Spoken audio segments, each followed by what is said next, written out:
Stories. పచ్చని పొలాలు, చెరువులు ఉన్న ఒక ప్రశాంతమైన పల్లెటూరు. సూర్యుడు అప్పుడే ఉదయిస్తున్నాడు. వీరయ్య ఇంటి వాసారాలో కూర్చునున్నాడు. ఎదురుగా రంగయ్య వచ్చి కూర్చున్నాడు. ఏమిటి రంగయ్య బావా, ఎన్నాళ్ళకు మా ఇంటి వైపు వచ్చావు? అంతా కులాసానేనా? మీ పొలంలో వరి నాట్లు పూర్తయ్యాయా? అంతా పూర్తయింది వీరయ్య, అంతా దేవుడిదయ్యా. మన కష్టం కొద్ది ఫలితం ఉంటుంది. సరే గాని ఉదయాన్నే ఆ సంచి పట్టుకుని ఎక్కడికో ప్రయాణం అయినట్లున్నావు. బండి కట్టుకుని పొలానికి వెళ్ళడం లేదా ఈరోజు? లేదు బావా, ఈ రోజు పక్క ఊర్లో చాలా పెద్ద సంత జరుగుతుంది. నీకు తెలుసు కదా, ఆ సంతలో దొరికే కూరగాయలు, పప్పు దినుసులు ఎంత అద్భుతంగా ఉంటాయో. మన ఊరిలో ఎంత వెతికినా ఆ రుచి రాదు. అందుకే ఈ రోజు ఎద్దుల బండి కట్టుకుని ఆ సంతకెళ్ళి నెలకు సరిపడా సరుకులు తీసుకొద్దామని అనుకుంటున్నారు. అదేమిటి వీరయ్య, నీకు ఆ పక్క ఊరి సంత మీద అంత మోసేందుకు? మన ఊరి మట్టిలో పండిన కూరగాయలు తక్కువ రకమా ఏమిటి? పైగా నీ భార్య గౌరమ్మ ఇంటి వెనక పెరట్లోనే ఒక అందమైన తోటను పెంచుతోంది కదా, అందులోనే అన్ని దొరుకుతాయి కదా. అబ్బే, ఆ పెరటి మొక్కల్లో ఏముంటుంది బావా, అవన్నీ రోజు చూసేవే.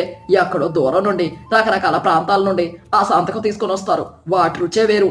ఈ రోజు ఎలాగైనా అక్కడికి వెళ్ళి తీరాల్సిందే. నువ్వు కూడా వస్తావా నాకు తోడుగా? సరేలే, నువ్వు అంతగా అడుగుతున్నావు కదా, నేను కూడా వస్తాను. నాకు కూడా కొన్ని గింజలు కావాలి. కాసేపు ఆగు, నేను వెళ్ళి నా సంచి కూడా తీసుకుని వస్తాను. రంగయ్య తన ఇంటికి వెళ్తాడు. వీరయ్య లోపలికెళ్లి భార్యను పిలుస్తాడు. గౌరమ్మా, ఓ గౌరమ్మవు, నేను రంగయ్య బాబుతో కలిసి పక్క ఊరి సంతకు వెళ్తున్నాను. మధ్యాహ్నానికి తిరిగి వస్తాను. వంటగదిలో నుండి గౌరమ్మ బయటకొస్తుంది. సంతకెళ్తున్నారా? ఎందుకండి అంత దూరం ప్రయాణం?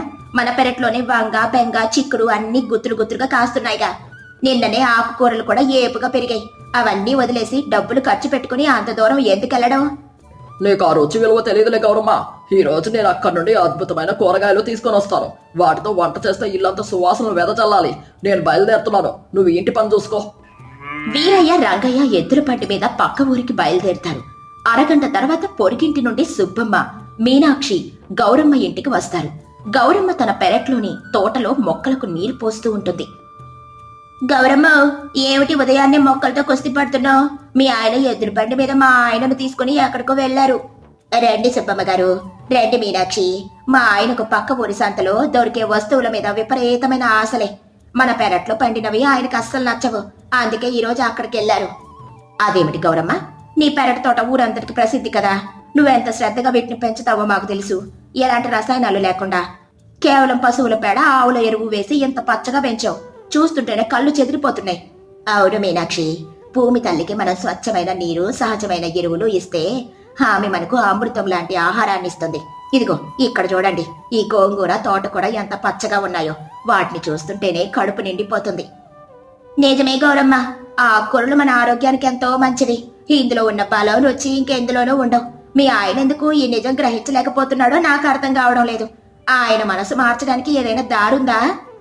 ఏవే సుబ్బమ్మ గారు, ఆయన స్వయంగా తెలుసుకునే వరకు నేనేమీ చేయలేను. ఈ రోజు మధ్యాహ్నం భోజనానికి మీ అందరినీ మా ఇంటికి పిలుస్తున్నారు. అందరం ఇక్కడే కలిసి భోజనం చేద్దాం. తప్పకుండా గౌరమ్మ, మేం వచ్చి మీ వంటలో సాయం చేస్తాం. ఈలోపు ఈ ఆకుకూరలు నేను జాగ్రత్తగా తుంచి ఒక బుట్టలో పెడతాను. వీటిని వండుకుందాం. మరోవైపు పక్క ఊరిలో సంత సందడిగా ఉంది. రంగురంగుల గుడారాలు, రద్దీగా ఉన్న జనం, రకరకాల వస్తువులతో ఆ ప్రాంతమంతా కోలాహలంగా ఉంది. వీరయ్య, రంగయ్య సంతలో తిరుగుతూ ఉంటారు. చూసావా రంగయ్య బావా, ఈ సంతకాలే వేరు. ఆ కూరగాయల దుకాణాలు చూడు, ఎంత ఆకర్షణీయంగా ఉన్నాయో. వానలు గుబాలిస్తున్నాయి.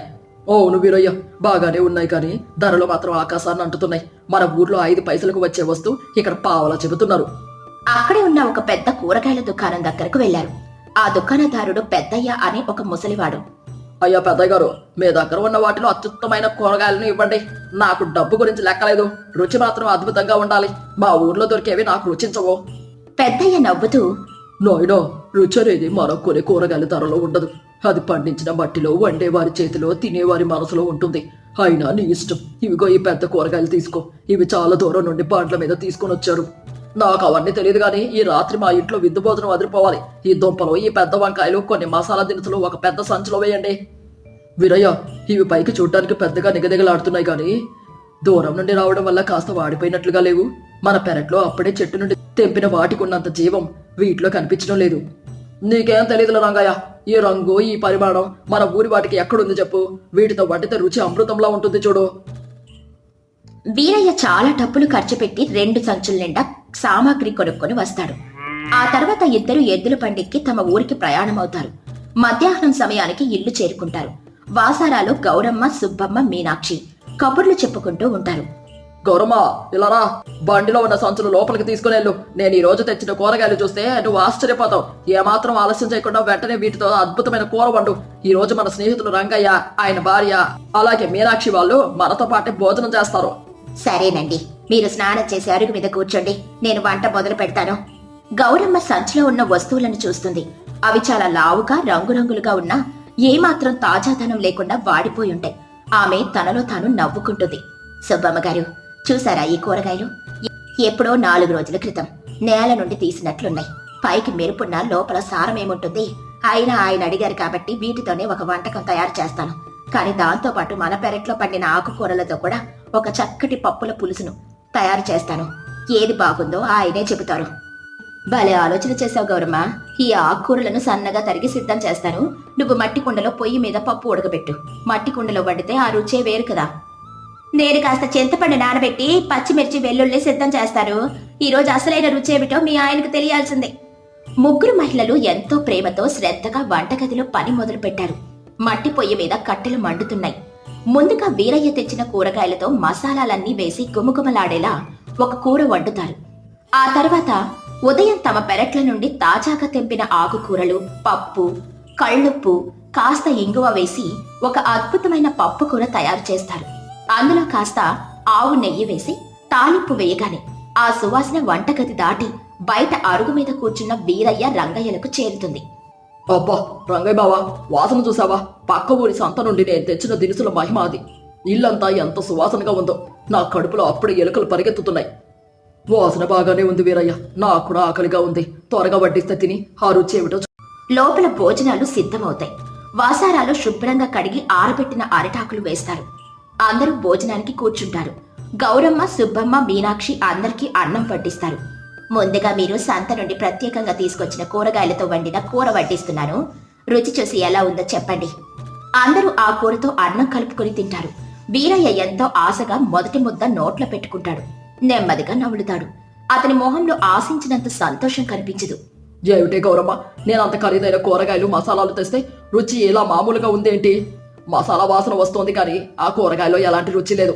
అదోలా పిప్పి పిప్పిగా ఉంది. నేను ముందే చెప్పాను వీరయ్య, అవి ఎక్కడి నుండో రోజుల తరబడి ప్రయాణం చేసి వచ్చిన కూరగాయలు అని. వాటిలో నీరింకిపోయి రుచి మారిపోతుంది. పైకి నిగనిగలాడినా లోపల ఏమీ ఉండదు. పోనీలేండి, ఇప్పుడు ఇది రుచి చూడండి, ఇది ఇంకొక వంటకం అని చెబుతూ అందరి ఆకుల్లో పెరటాకులతో చేసిన పప్పు వడ్డిస్తుంది. దానికి తోడుగా కాస్త ఆవు నెయ్యి వేస్తుంది. వీరయ్య ఆ ఆకుకూర పప్పుతో అన్నం కలుపుకొని ఒక ముద్ద నోట్లో పెట్టుకుంటాడు. వెంటనే అతని కళ్ళు ఆనందంతో మెరుస్తాయి. ఆ రుచికి అతను మంత్రముగ్ధుడైపోతాడు. నోటిలో ఇట్టే కరిగిపోతూ అద్భుతమైన కమ్మదనం అతని నాలుకకు తగులుతుంది.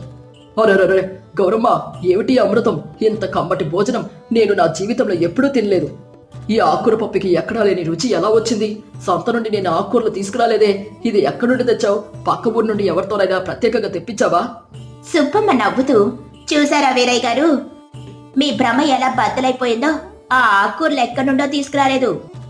మీ ఇంటి వెనుక మీ భార్య గౌరమ్మ తన స్వహస్తాలతో చెమటోడ్చి పెంచిన పెరటి తోటలోనివి. అవును వీరయ్య గారు, ఉదయం మేమే స్వయంగా ఆ తోటలో నుండి లేత ఆకుల్ని తెప్పి వండాం. ఎలాంటి మందులు వేయకుండా స్వచ్ఛమైన మట్టిలో సహజమైన ఎరువులతో పండిన ఆకుకూరలివి. అందుకే ఆ తాజాదనం, ఆ రుచి నేరుగా మీ విస్తట్లోకి వచ్చాయి. వీరయ్య ఆశ్చర్యంతో ఒక్కసారిగా మూగపోతాడు. తాను ఇన్నాళ్లు ఎంత తెలివి తక్కువగా ఆలోచించాడో అతనికి ఇప్పుడు అర్థమవుతుంది. నిజంగా నేను చాలా పెద్ద పొరపాటు పడ్డాను బావా. ఎక్కడో దొరికే వాటిలో అమృతం ఉంటుంది, అద్భుతం ఉంటుంది అని నా కళ్ళ ముందు నా ఇంట్లో ఉన్న సంపదను గుర్తించలేకపోయాను. ఈ రోజు పెద్దయ్య అన్న మాటలను నాకు ఇప్పుడు గుర్తుకొస్తున్నాయి. రుచి అనేది మనం కొనే ధరలో ఉండదు, అది పండే మట్టిలో, స్వచ్ఛతలో ఉంటుంది అని ఆయన చెప్పారు. అవును వీరయ్య, మన నేలలో మన చేతులతో పండించిన దానిని మించిన ఆనందం, ఆరోగ్యం ఈ లోకంలో ఎక్కడా దొరకదు. పక్కవారి పల్లెంలో ఉన్నది ఎప్పుడూ ఎక్కువే అనిపిస్తుంది, కానీ మన దగ్గర ఉన్న దాని విలువ మనం తెలుసుకున్న రోజే నిజమైన తృప్తి. మీరు ఇక్కడైనా ఈ సంతల వెంట పరిగెత్తడం మాని మన పెరటి తోటకి కాస్త సహాయం కేటాయించండి. మనకు కావలసినవన్నీ మనమే పండించుకోవచ్చు. ఆరోగ్యానికి ఆరోగ్యం, ఆనందానికి ఆనందం. తప్పకుండా గౌరమ్మ, రేపటి నుండి నేను కూడా ఆ తోట పనుల్లో నీకు సహాయం చేస్తాను. ఈ ఆకుకూరల రుచి చూశాక నాకు బయటి ఆహారం మీద మోసు పూర్తిగా పోయింది. నా కళ్ళు తెరిపించినందుకు నీకు, మన స్నేహితులకు కృతజ్ఞతలు.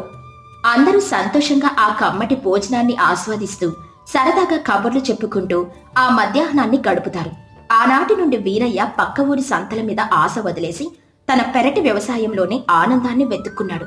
ఈ కథలోని నీతేంటంటే, మన దగ్గర ఉన్నదాని విలువ తెలుసుకుని అందులోని ఆనందాన్ని వెతుక్కోవడమే నిజమైన సంతృప్తి.